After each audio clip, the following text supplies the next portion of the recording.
Hello students, welcome back again, and today I'm going to explain a question related to convex mirror. Okay students, आज मैं आपके सामने physics का एक numerical question जो कि बेस्ड है किस पर, कन्वेक्स मिरर पर। पिछले दिन आप लोगों को कॉनकेव मिरर से रिलेटेड बताया गया था, और जैसा कि मैंने कहा था कि क्वेश्चन को ये देख कर नहीं समझना है कि केवल बस एक ही क्वेश्चन आप सॉल्व कर पाएंगे।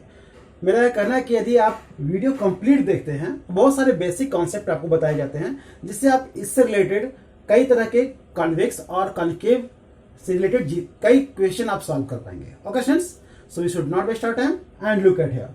तो सारे स्टूडेंट्स ध्यान से देखेंगे। सबसे पहला कि कॉन्वेक्स मिरर की बात हो रही है। पिछले दिन आपको बताया गया था कि जो आपका स्फेरिकल मिरर है ना, उससे आप दो पार्ट में, जैसा कि आप जानते हैं, डिवाइड होने पर आपको एक जो अंदर का पार्ट होता है, ये जो दिख रहा है, ये कॉनकेव होता है,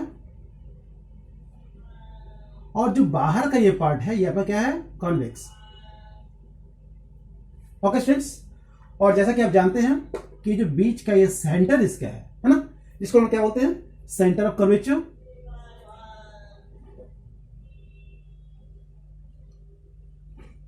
सेंटर ऑफ कर्वेचर, ठीक है। और इसी कॉनकेव पार्ट को अगर अलग किया जाए, जैसा कि आप जान रहे हैं, ये पार्ट आपका कॉनकेव का पार्ट हुआ, जिसमें कि आपको ये मालूम है कि ये आपका क्या है, ये आपका सेंटर ऑफ कर्वेचर हुआ।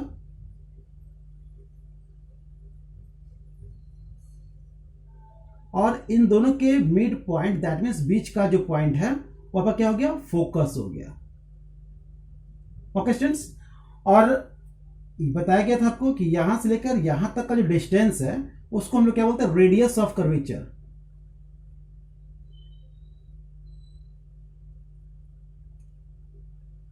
ओके स्टूडेंट्स, और यहां से लेकर यहां तक का जो डिस्टेंस देख रहे हैं, इसको क्या बोलते हैं हम लोग, फोकल लेंथ।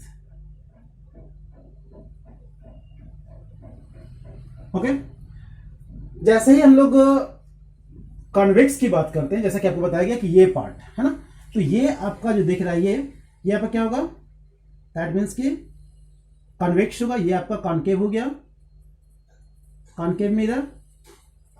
और ये आपका हो गया, ये पोर्शन जो दिख रहे हैं आप इस तरह से, ये आपका कॉन्वेक्स मिरर हो गया। ध्यान देंगे कि कॉनकेव मिरर में आपका जो फोकस होता है, दैट मीन्स कि है ना, सामने में होता है, यानी लेफ्ट साइड में होता है।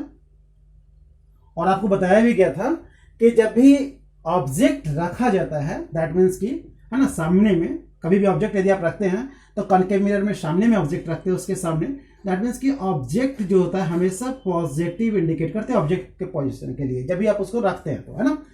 और जैसे ही आप इमेज की बात करते हैं या ऑब्जेक्ट का जो इमेज बन रहा है उसकी बात करते हैं, तो यदि लेफ्ट साइड बन रहा है, ठीक है, यदि लेफ्ट साइड बन रहा है तो नेगेटिव साइन से इंडिकेट करते हैं, है ना। और यदि राइट साइड बन रहा है तो कैसे, पॉजिटिव से इंडिकेट करते हैं, ठीक है। अब बात कर रहे हैं कॉन्वेक्स की, तो जैसे ही आप जानते हैं कि इसका ये पोर्शन, जैसे कि आप यहां देख रहे होंगे कि इसका ये जो रेडियस इसका होगा, दैट मीन्स कि सेंटर ऑफ कर्वेचर की अगर बात करें या फोकस की बात करें, तो आपको दिख रहा होगा कि ये राइट साइड ऑलरेडी पहले से होता है ना। तो ये पोर्शन इसका मान लिया जाए कि एफ है, तो इसका, सॉरी, ये आपका सी है, सेंटर ऑफ कर्वेचर, तो ये आपका क्या होगा, एफ होगा, है ना। और यहां से यहां का जो है फोकल लेंथ होगा आपका, ठीक है। तो यहां वही बात हो रही है कि ये अंदर साइड में होता है इसका, इसलिए जब भी हम इसके फोकस की बात करें या फोकल लेंथ की बात करें, फोकल लेंथ की अगर बात करें, तो हमेशा क्या होगा, पॉजिटिव इंडिकेट करेगा, ठीक है। हमारा जो आज का क्वेश्चन है वो आपके किससे रिलेटेड है, ध्यान देंगे, ये आपको कॉन्वेक्स मिरर से रिलेटेड है, यानी इससे रिलेटेड है, यानी आपको फोकस इस पर करना है, ठीक है। तो ध्यान से देखने का प्रयास और समझने का प्रयास करेंगे। किसी तरह का क्वेश्चन हो, कंफ्यूजन हो, तो आप कमेंट बॉक्स में अपने प्रॉब्लम को अवश्य रखेंगे। ओके स्टूडेंट्स, तो ध्यान देंगे। सबसे पहला काम हमारा क्या है, सबसे पहला काम है कि an object 5 centimetre high is placed at a distance of 10 centimetre from a convex mirror, ठीक है।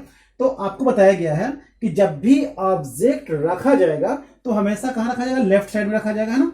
ऑब्जेक्ट जो होगा वो हमेशा कहां होगा, लेफ्ट साइड में होगा, ठीक है। इस बात का विशेष ध्यान देंगे आप।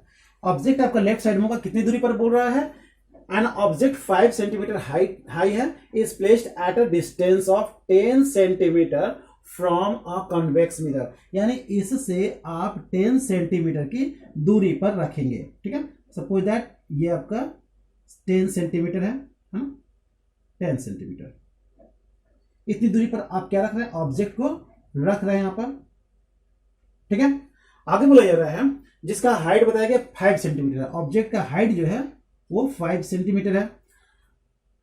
उसके बाद बोला गया कि at a distance of 10 centimetre आपका डिस्टेंस हो गया और ऑब्जेक्ट का हाइट 5 सेंटीमीटर हो गया। कॉन्वेक्स मिरर की बात हो रही है।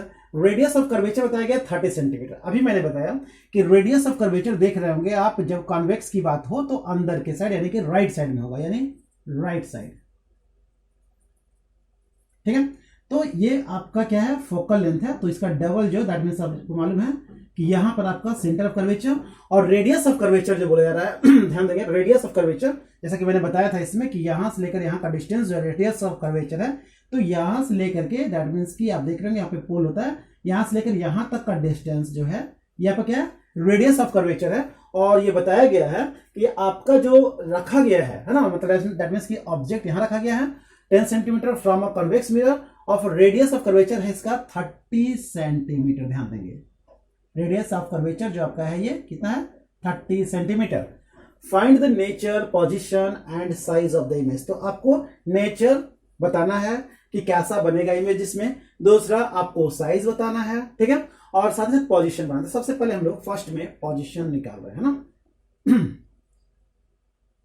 पोजीशन ऑफ किसका, इमेज निकाल रहे हैं। इमेज का पोजीशन कहां पे बन रहा है ध्यान से देखेंगे। तो सबसे पहले मिरर फॉर्मूला हम लोग लगाएंगे। मिरर फॉर्मूला आप जानते ही हैं, 1/v plus 1/u is equal to 1/f। ठीक है, आपके पास क्या क्या दिया, ध्यान से देखेंगे। आपके पास ये u जो है, u क्या है, 10 सेंटीमीटर दिया हुआ है, और चूंकि आप जानते हैं कि लेफ्ट साइड में रखा हुआ है इसलिए ये क्या हो जाएगा, नेगेटिव साइन के साथ हो जाएगा, इसलिए u आपका -10 होगा। और u आप जानते ही हैं कि ये क्या है, डिस्टेंस ऑफ ऑब्जेक्ट है ना, डिस्टेंस ऑफ ऑब्जेक्ट। ठीक है, दूसरी बात, आपको जब u मालूम है और आपको साथ ही साथ ऑब्जेक्ट का हाइट मालूम है ना, यानी आपको height of object that means कि आप हाइट ऑफ ऑब्जेक्ट ले सकते हैं, ये आपको मालूम है 5 सेंटीमीटर, और जो कि आपको मालूम है कि ये पॉजिटिव से इंडिकेट किया जाता है ना, क्योंकि वो क्या होता है, वो अप साइड होता है ना, देख रहे होंगे आप, पॉजिटिव से इंडिकेट किया गया है। साथ ही साथ आपको बोला गया है डिस्टेंस दे दिया गया, सेंटर ऑफ कर्वेचर है ना, सॉरी बताया गया आपको है रेडियस ऑफ कर्वेचर जो कि 30 सेंटीमीटर यहां दिया हुआ है, ये भी आपको दिया हुआ है रेडियस ऑफ कर्वेचर, यानी कि आर यदि दिया हुआ है 30 सेंटीमीटर, तो इस कंडीशन में तो एफ क्या हो जाएगा, एफ बताया गया था कि रेडियस का क्या होता है, हाफ होता है। तो रेडियस जब आपका कितना है, 30 है, तो 2 से डिवाइड करेंगे यानी कि 15 सेंटीमीटर होगा। ठीक है, तो आप इस कंडीशन में बता सकते हैं कि इसका जो फोकस होगा दैट मीन्स कि कितना हो जाएगा, 15 सेंटीमीटर होगा। तो आप लिख सकते हैं 15 सेंटीमीटर। तो सबसे पहला काम हमारा हो रहा है कि जो जो वैल्यू दिया पुट कर देते हैं। भी आपका दिया हुआ है कितना, भी आप देख रहे होंगे यहां पर बताए, भी तो आपको फाइंड आउट करना है, भी नहीं दिया हुआ है आपके पास, यू दिया हुआ है, यू कितना है -10, तो भी आपको फाइंड आउट करना है, भी आपको फाइंड आउट करना है, ध्यान देंगे, भी आपको फाइंड आउट करना है। 1/v प्लस 1/u, यू आपको मालूम है कि कितना है, -10 है ऑब्जेक्ट का डिस्टेंस, और साथ ही साथ फोकल लेंथ आपको मालूम है कितना है, तो 15 सेंटीमीटर है, तो आप लिख सकते हैं 1/15। ठीक है, नेक्स्ट ध्यान देंगे आप, तो 1/v को यदि रोका जाए तो आपके पास क्या होगा, 1/15, और जो पॉजिटिव दैट मीन्स की जो नेगेटिव साइन के साथ दिखाई दे रहा है राइट साइड में जाने का पॉजिटिव साइन के साथ हो जाएगा, और 1/10, यानी आप बोल सकते हैं इससे 10 और 15 का एलसीएम कितना हो जाएगा, 30। ठीक है, 15 2 या 30 और 10 3 या 30। ठीक है, तो 3 और 2 मिलकर कितना हो गया, 5/30, यानी कह सकते हैं आप 1/6। इसके अकॉर्डिंग आपका 1/v जो है कितना है, 1/6, या आप कह सकते हैं v इज इक्वल टू कितना, 6 सेंटीमीटर। तो आपने देखा कि आपको v मालूम हो गया कितना है, 6 सेंटीमीटर। नेक्स्ट जो आगे पूछा जा रहा है आपसे सबसे पहले तो आपने देखा कि ये पॉजिटिव साइन के साथ है, यानी आपका इमेज जो बन रहा है वो किधर बन रहा है, आपका राइट साइड बन रहा है। ठीक है, तो राइट साइड में ही आप अभी बनाएंगे। दूसरी बात, अब हम लोग बात करेंगे, अभी हम लोगों ने पोजीशन दैट मीन सबसे पहले निकाला है। ठीक है, अब हम लोग साइज की अगर बात करें तो साइज के लिए जानते हैं आप मैग्निफिकेशन होता है, साइज ऑफ ऑब्जेक्ट की अगर बात करें, और यहां पर आप जान रहे हैं कि इमेज कहां होगा, image is formed on the right side, और कह सकते हैं बिहाइंड द मिरर भी कह सकते हैं, और राइट साइड मिरर कह सकते हैं ना, on the right side of mirror. ठीक है, right side of the mirror, image आपका कहां बन रहा है, राइट साइड बन रहा है, एट डिस्टेंस ऑफ कितना, 6 सेंटीमीटर की दूरी पर, है ना, 6 सेंटीमीटर की दूरी पर बन रहा है, राइट साइड में यहां पर आपका इमेज बन रहा है। अब बात हो रही है कि ऑब्जेक्ट साइज जो है, सेकंड जो आपका है कि साइज ऑफ ऑब्जेक्ट, साइज के लिए मैंने बताया था मैग्निफिकेशन का फॉर्मूला लगाते हैं। मैग्निफिकेशन का 2 फॉर्मूला है, आपको पहले से ही मालूम है। तो सबसे पहले मैग्निफिकेशन के लिए हम लोग क्या लगा रहे हैं, m is equal to minus v by u. ठीक है, तो आपके पास भी तो आपको मालूम हो गया कि 6 सेंटीमीटर है, माइनस 6 माइनस जो दिया पहले से ऑलरेडी, और 6 साथ ही साथ u का जो वैल्यू है आपको मालूम है कि u आपका -10 है। ठीक है, माइनस माइनस आप कैंसिल करेंगे, आपके पास क्या आएगा 0.6 सेंटीमीटर, ये क्या है आपका, दैट मीन्स मैग्निफिकेशन। ठीक है, अब बात हो रही है कि इमेज जो है कैसा बन रहा है, उसका हाइट हम लोग फाइंड आउट करेंगे। तो अदर फॉर्मूला जो उसका है, अनदर फॉर्मूला ऑफ मैग्निफिकेशन क्या है, H2/H1। ठीक है, तो आप m तो आपको मालूम हो गया कि 0.6 है, तो आप इसके जगह पर आप क्या करते हैं 0.6 पुट कर देंगे m की जगह पर, इज इक्वल टू H2 जो आपके पास है, दैट मीन्स के आपको फाइंड आउट करना है, और H1 जो है आपको मालूम है कि इसका हाइट जो है कितना है, बताया गया था अभी आपको कि इसका हाइट है आपका H1, यानी हाइट ऑफ ऑब्जेक्ट भी कह सकते हैं, इसको H1 भी कह सकते हैं, वो ऑफ 5 सेंटीमीटर। ठीक है, तो ये 5 सेंटीमीटर है, H2/5 सेंटीमीटर।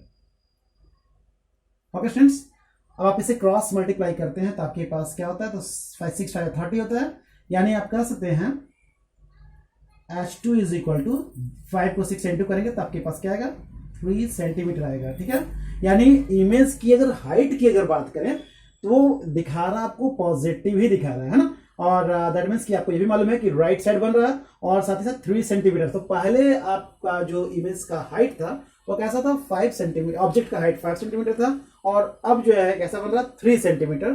तो आप कह सकते हैं कि पॉजिटिव है, तो आप साइज जो इमेज का बता सकते हो, कैसा बताएंगे, वर्चुअल और इरेक्ट बताएंगे, है ना। तो इसके बारे में बता सकते हैं कि जो इमेज बन रहा है यहाँ पर ये कैसा बन रहा है, virtual and erect. Okay students, तो आपने देखा कि किस तरह से आपके ऑब्जेक्ट के जो इमेज बने हैं, सबसे पहले कि आपको राइट साइड दिखाई दे रहा, यानी कह सकते हैं कि मिरर के बैक साइड में, यानी बिहाइंड बन रहा, 6 सेंटीमीटर की दूरी पर बन रहा है, ये बताया गया था। साथ ही साथ आपको ये भी बताया गया है कि साइज जो इसका हुआ ऑब्जेक्ट का वो कितना हुआ आपका 3 सेंटीमीटर, इमेज है ना, साइज ऑफ इमेज हम लोग यहाँ फाइंड आउट करेंगे, ऑब्जेक्ट तो दिया हुआ है, इमेज फाइंड आउट करेंगे। साइज ऑफ इमेज के लिए हम लोग यहाँ पर मैग्निफिकेशन का जो फॉर्मूला यूज किए, है ना, दोनों फॉर्मूला आप एक साथ भी यूज कर सकते हैं। तो m is equal minus v/u, और m इज इक्वल टू और क्या होता है एक फॉर्मूला आपका होता है H2/H1। ठीक है, उसके अकॉर्डिंग भी हम लोग फाइंड आउट करते हैं। तो सबसे पहले हमने मैग्निफिकेशन का वैल्यू फाइंड आउट कर लिया, H2/H1 जो कि 5 सेंटीमीटर उसका हाइट दिया होता है ऑब्जेक्ट का, और उसके बाद जो इमेज का हाइट जो है हमारे पास, है ना, वो कैसा आया, दैट मीन्स के उसके अगर बात करें हम लोग नेचर की अगर बात करें तो नेचर उसका जो है, नेचर ऑफ इमेज की अगर बात करें तो कैसा हो रहा, वर्चुअल एंड इरेक्ट हो रहा। तो 3 कंडीशन आपसे पूछा गया था। फर्स्ट पूछा गया आपसे, एक में इमेज के बारे में बताया गया, सॉरी पोजीशन के बारे में बताया गया, सेकंड में आपसे उसकी साइज के बारे में, थर्ड में आपसे उसका नेचर पूछा गया। तो मैं उम्मीद करता हूं यदि आप वीडियो कंप्लीट शुरू से लास्ट तक देखेंगे कंफ्यूजन कहीं नहीं होगा, और इससे रिलेटेड आप कई तरह के क्वेश्चन आप बना सकते हैं। यहाँ तक कि बहुत सारे क्वेश्चन आपके एमसीक्यू से रिलेटेड भी आपके बन जाएंगे यदि आप वीडियो कंप्लीट देखते हैं। तो मुझे उम्मीद है कि आप ध्यान से वीडियो देखे होंगे, और फिर भी कोई कंफ्यूजन है तो कमेंट बॉक्स में अपने प्रॉब्लम अवश्य रखिए। Okay students, thank you.